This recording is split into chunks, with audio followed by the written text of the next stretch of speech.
Welcome back to the Michigan Business Beat, brought to you on the Michigan Business Network. Chris Holman from a remote studio, which happens to be located in the lower level, the garden level of my home. And that allows us really to get just about anywhere. And one of the places we're going to stop today is out at the Capital Region International Airport and spend some time with Rob Benstein, who is the interim director. And Rob, it's good to have you on. How you doing?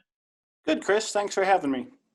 It's kind of a crazy little world you're living in. I think about industries impacted by COVID-19, and I really can't think of one that's been more impacted than the aerospace industry. You're absolutely right. This is, unprecedented for the aviation industry and really any industry. Whether you look at the airports, airlines, the hospitality industry, restaurants, I don't think any of us have seen anything like this before. Yeah, it's a little crazy. And speaking of that, you're in the restaurant business as well, because you have a couple of food dispensaries in the airport. But let's talk about what it has been required of you, I guess, to make the safety and the confidence to fly come back during this COVID-19 situation. We're following the executive orders that the governor issues.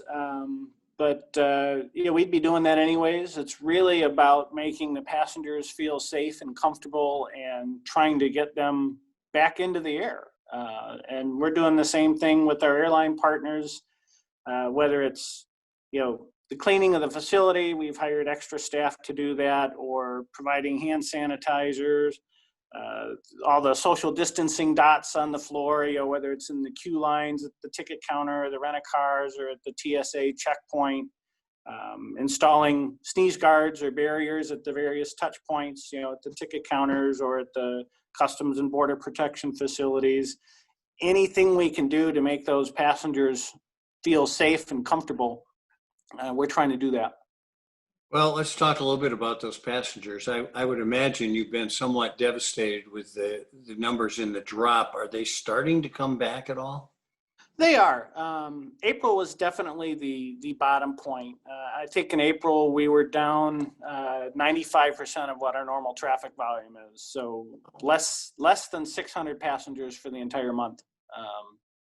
And we're probably up closer to 30% right now, which is still low, but at least it's beginning to recover.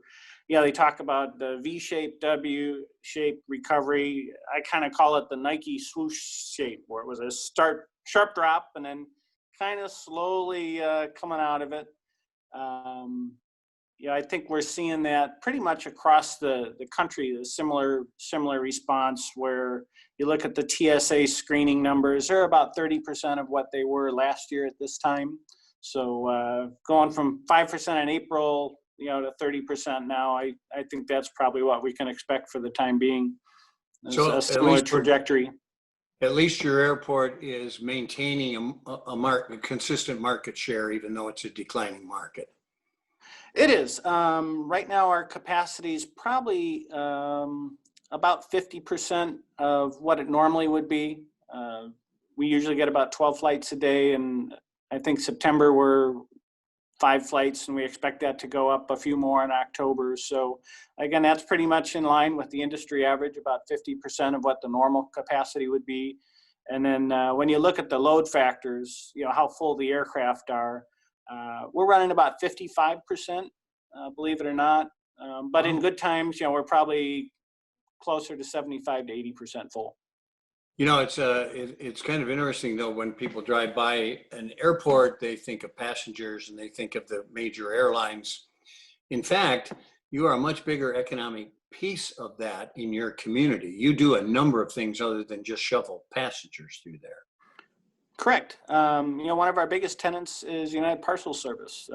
Capital Region International Airport is actually the Michigan hub for UPS, and their business hasn't really skipped a beat with all the people staying home, and in fact they might be busier than ever with the Amazons and some of the online shopping. So UPS has quite an operation here.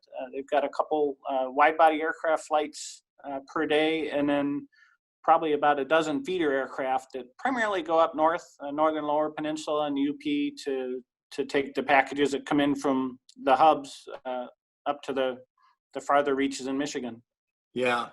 And again, what an economic driver, because I think a lot of people sit back and they think, well, these medium-sized airports, why don't they just close half of them and let people drive?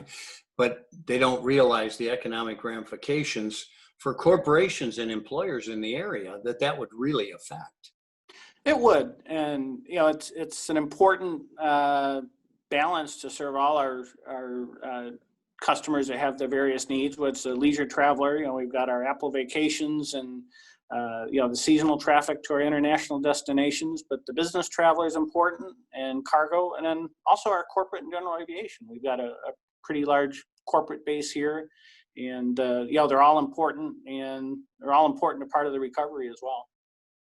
Well, and in full disclosure, having been part of your board, there is also this piece that there are a lot of major corporations that would not locate in a community without an airport. And there are some who depend on that airport to get their stuff out in quick repair. So you are a necessity like all other airports. Absolutely. And that's where it's a bit of a challenge, even though, airline traffic might be down, whether we've got one flight a day or 50, we still need to maintain the airport to the same standards and make it available to all our users. You're absolutely right. Rob Benstein, thanks so much for joining us, the temporary CEO at the Capital Region International Airport. Thanks a lot, partner. Appreciate it. Keep up the good work. Chris, appreciate it. Thanks for having me on. All right, we're going to be right back on the Michigan Business Beat on the Michigan Business Network. I'm Chris Holman. Stay with us.